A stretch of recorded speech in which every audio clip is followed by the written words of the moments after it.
Heat Nation, how we feeling? Miami Heat fans, I know that is a rhetorical question, but how we feeling, Heat Nation? Feeling good, aren't we?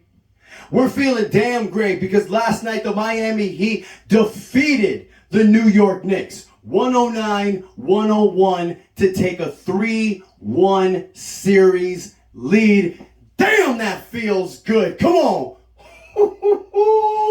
Guys, I mean, can we just stop for a moment and talk about the greatness of this Miami Heat organization? Come on. All season long, we were all disappointed because last year we were one shot away from the NBA Finals. We thought this season we're going to bring it back and be the same competitive team. We had a down year. We lost the first play-in tournament game. People were talking about lose the game against Chicago, get a draft lottery pick, and just retool for next season. And guys, we are one game away from being back in the NBA Finals. We just got to give credit to this amazing organization, this amazing coaching staff, the players that never give up. And I know I'm rocking a Tyler Hero shirt, you guys, right now. Hero didn't play last night. But this is just to kind of give support to our brothers that are even down. Guys like Hero, Victor Oladipo. Because what we're doing is incredible. But the fact that we're doing it without them, that's even more amazing, you guys. Let's go over last night, shall we? Player of the game, of course, who's getting it every single game. Jimmy Butler, a.k.a. Himmy. Dude drops 27 points, 10 assists, 6 rebounds, 2 steals, 2 blocks on 42 efficient minutes. Leads Miami Heat to victory. But we also got another man who stepped up. The other man who was player of the game, Bam Adebayo. Dude dominated the first half. Gave you 16 points, 8 rebounds in the first half. And you knew this was going to be a big night from Bam. He finishes with 23 points, 13 rebounds, 2 assists, gets you a few blocks. This is the type of games I've been saying, you guys, that if Bam has along with Jimmy, Miami's unstoppable, and you're seeing it. And it was just not what you see on the box sheet, you guys. It was the way that they were playing together. When Jimmy Butler gives that no-look pass to Bam running down into the lane. When Bam Adebayo is catching lobs from Jimmy, these two guys are playing so efficiently together. And it's not only Jimmy giving the dimes to Bam Adebayo, it's vice versa. You see Bam bringing up Robinson and Eisenstein to the top of the key, being able to feed Jimmy down low to bring the big off. These two are playing in such a great chemistry way, you guys, that this is great to see in the playoffs now, because the further we get far into this, the more chemistry these guys have together, this is going to be a problem for these NBA teams. And you're seeing it, you guys. Jimmy and Bam giving the business, but they didn't do it alone. You got Max Strus having another efficient night. 16 points, 4 3-point shots with 6 rebounds. Kyle Lowry, again, QB1, coming off the bench, giving you 15 points, 5 assists, 4 rebounds. Efficient numbers from your bench player. Gabe Vincent, another bad night. You know, he gives you 3 points, 22 minutes. It did look tough for Gabe. He didn't play in the fourth quarter at all. It looks like Spoelstra is leaning more with Kyle Lowry. You're just kind of going with the hot hand either or. Kyle Lowry is playing a little better right now. I'm not sure if Gabe's going through an injury, because Gabe was having some banger games before these last two. So that is something you want to keep an eye on. But great efficiency from Kyle Lowry. You know, it's like I've said in the past, if Gabe Vincent and Kyle Lowry both step up and have efficient games, that's a 1-2 punch that is really hard to beat. These two guys, you know, they play very well, not only separately, but together. And you can tell that Gabe Vincent is learning a lot from Kyle Lowry. So whatever's going on with Gabe Vincent, I hope it gets fixed soon, because we definitely need him. And of course, our Swiss Army knife, Caleb Martin, coming off the bench, giving you 26 efficient minutes, 10 points, 5 rebounds, 2 assists. And Kevin Love, man, 8 points, 5 rebounds, 2 of those beautiful full court dimes. This Miami Heat team, you guys, everybody is stepping up, and you see in the box sheet, and you're like, oh, well, Cody Zeller only gave you 2 points with 8 minutes, but there were 8 efficient minutes.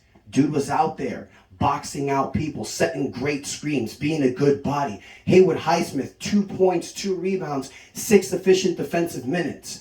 They come in and they're productive. That's the great thing about these guys that are coming off the bench. Spoelstra knows how to use these people in the right efficient way. That's why I said it earlier. It's not just the players, it's the coaching.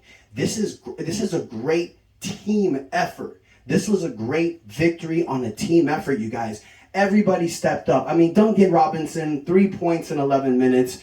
He hits a 3-point shot. Cool. You want more from guys like that. Duncan Robinson, Gabe Vincent. You need more productivity from them, especially if we go deeper into the playoff series.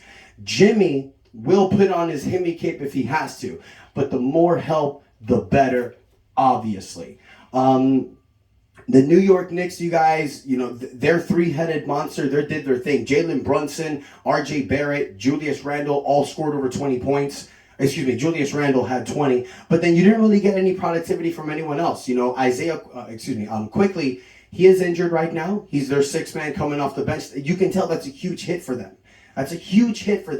But you can't really, if you're a New York Knicks fan, you can't say, well, it's because Quickly's out. Hero's out. Oladipo's out.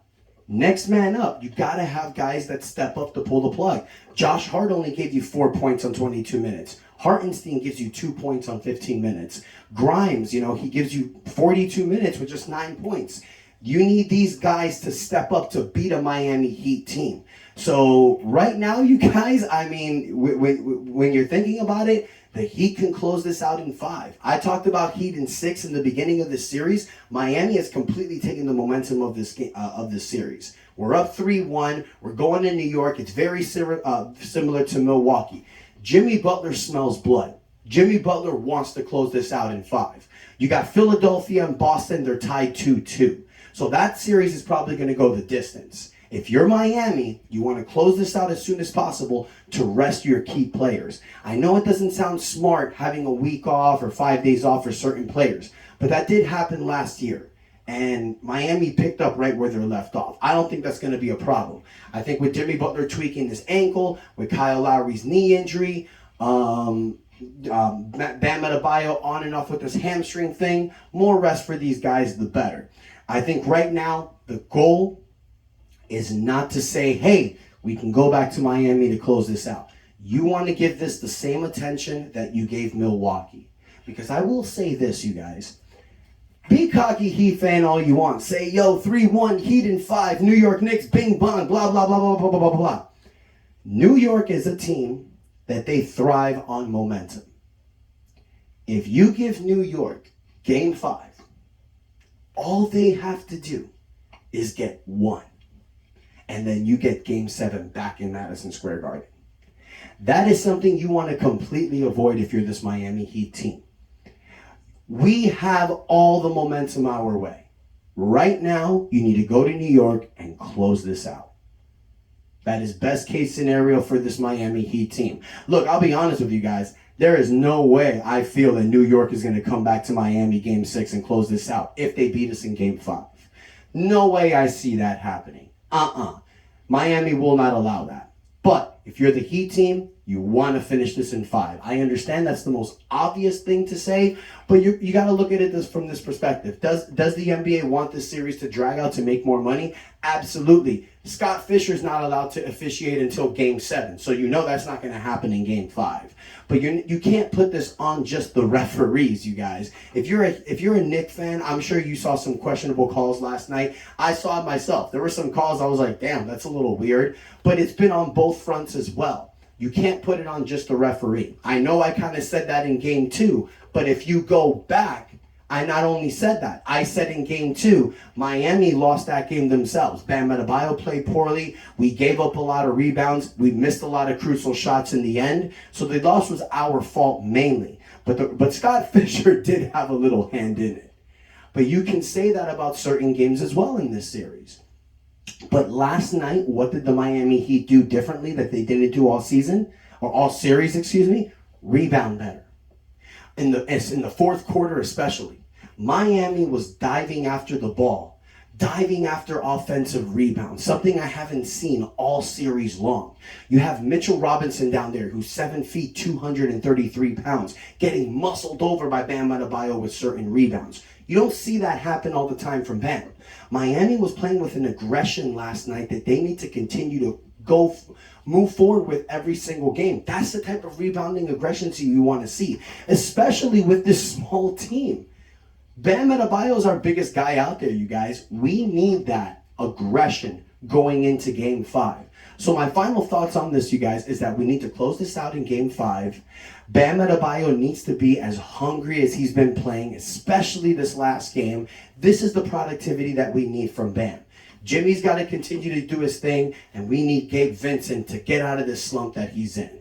So I want to hear from you guys in the comments. Do you feel fully confident that the Miami Heat will close out this game in Game 5? Or do you think it will go Game 6? Let me know what you think in the comments, you guys. Don't forget to hit the like button if you like what you've seen. But most importantly, y'all, hit that subscribe button. Let's go ahead and catch this victory in Game 5. Move on to the Eastern Conference Finals and get back to where we truly belong. And that is the NBA Finals, hosting another year in that banner.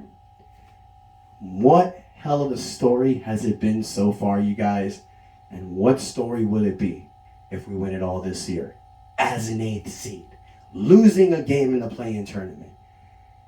Wow, this is incredible. Let me know what you guys think. Thank you so much for the love, y'all. And until next time, your boy Ernest out.